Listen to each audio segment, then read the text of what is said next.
Vocês acharam que não ia comentar sobre o que aconteceu entre Lula e Israel semana passada? Pois aqui vai a opinião de um gringo que vem de um país que ninguém se importa e que tá sumido no TikTok, mas que precisa falar desta fofoca.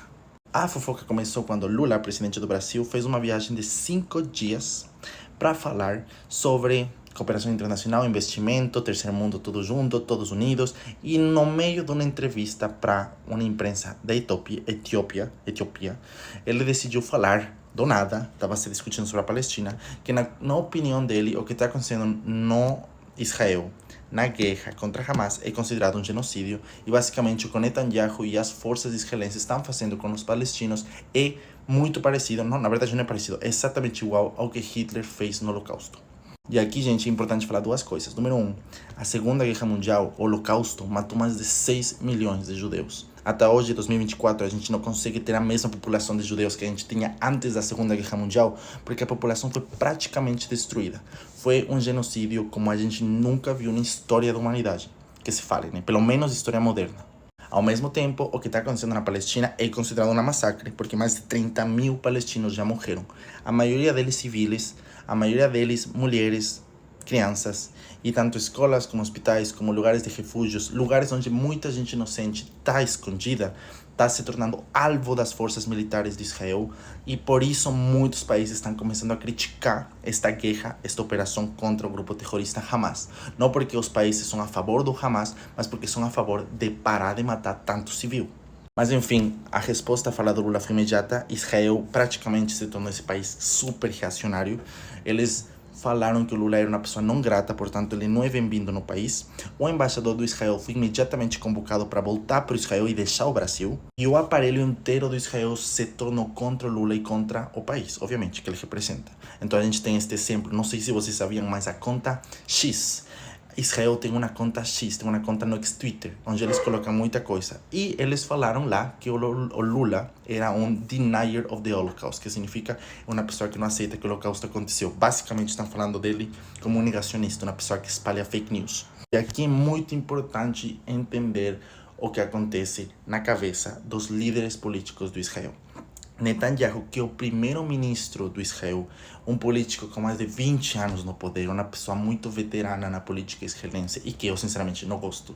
É muito populista, é muito mais de direita conservadora, uma direita conservadora que nunca existiu no Israel. Realmente ele começou a militar e caminhar hacia um conservadorismo muito mais parecido ao do Trump, ao do Orbán, a dos políticos mais populistas mesmo deste movimento neoconservador.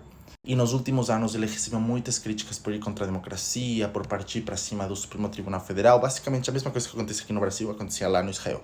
E Lula não era amigo do Netanyahu, e Netanyahu hoje é primeiro-ministro porque o país tem guerra. Sua aprovação é muito baixa deste cara, e ele só se mantém no poder por meio de uma coalição em tempos de guerra que se mantém enquanto a população israelense e a oposição israelense acharem que é necessária continuar a guerra contra a Palestina e contra o grupo terrorista Hamas. Portanto, Netanyahu precisa que as pessoas, especialmente as pessoas fora de Israel, continuem apoiando o país na guerra. Porque ele sabe que no momento em que as pessoas e os países fora de Israel tornem as costas e Israel fique completamente isolada, o mais seguro é que ele perca muito poder e ele seja mandado embora. Lembrando que até hoje muita gente fala que o que aconteceu lá nos ataques de outubro também teve muito a ver com a negligência dele.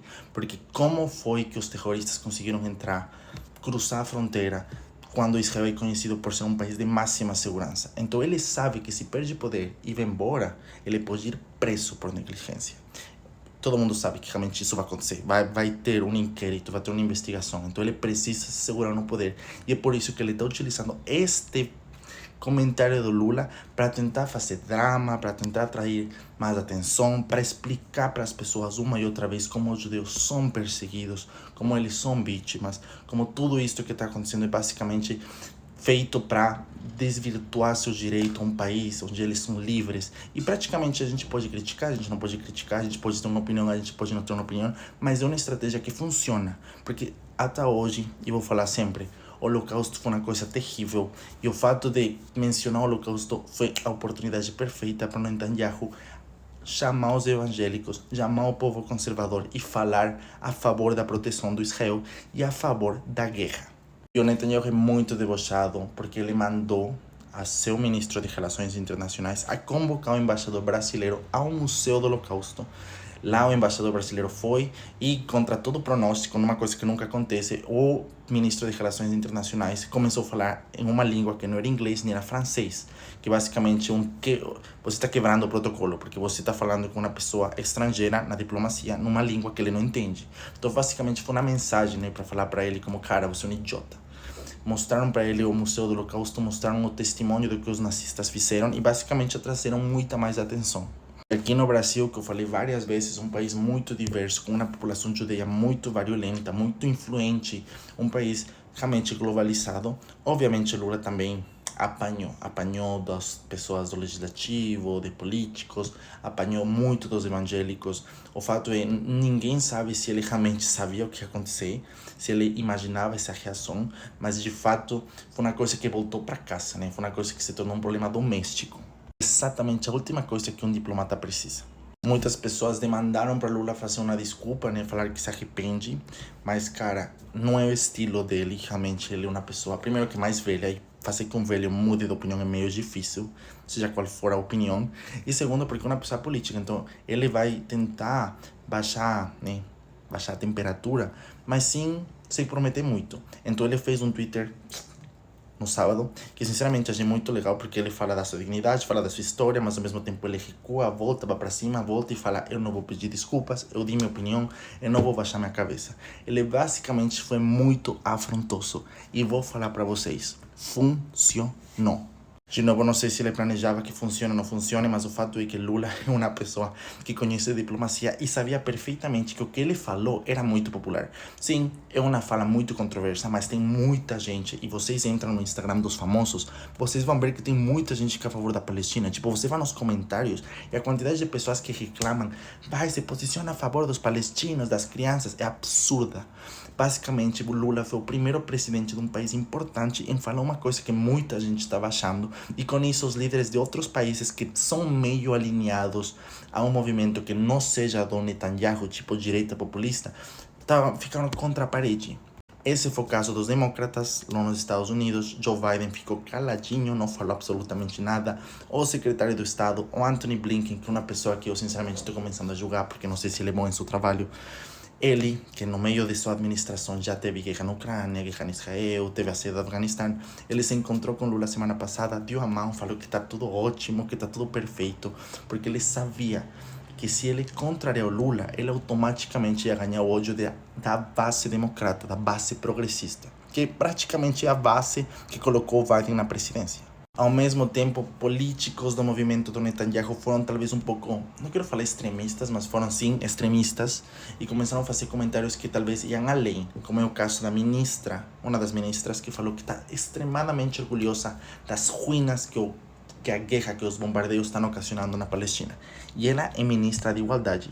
E nos Estados Unidos, vários republicanos que imagino que se sentiram muito atingidos pela fala do Lula, começaram a reagir com falas muito, muito radicais. E um deles falou, vamos matar todo mundo, vamos matar as crianças, não tô nem aí. O TikTok, com a rede com muita gracinha, mostra claramente que tem muita gente fora do Brasil que apoia o que aconteceu, que apoia o que o Lula falou. Tem gente fazendo funk, tem gente dançando, tem gente colocando a camisa do Brasil. É assim, uma coisa que trouxe ainda mais popularidade pro Lula, que é uma coisa engraçada, né? Porque ele agora é muito mais odiado pelas pessoas que já odiavam ele, e ele tá recebendo muito amor das pessoas que não conheciam muito ele fora do Brasil, mas que estão vendo nele um presidente que se sabe posicionar. E sempre que tem briga, tem uma pessoa que quer atenção.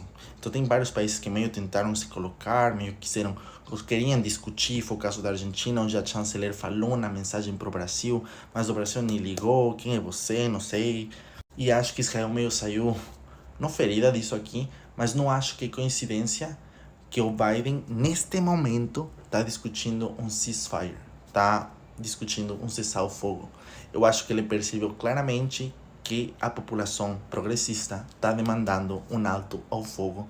E é justamente por isso que muita gente acha que neste final de semana Israel vai anunciar um cessar-fogo que é pressionado justamente pelos países de fora, principalmente dos Estados Unidos, onde Joe Biden, que é um presidente mais alinhado ao Lula, se vê obrigado a sair e dar sua opinião. E é isso que vocês acharam.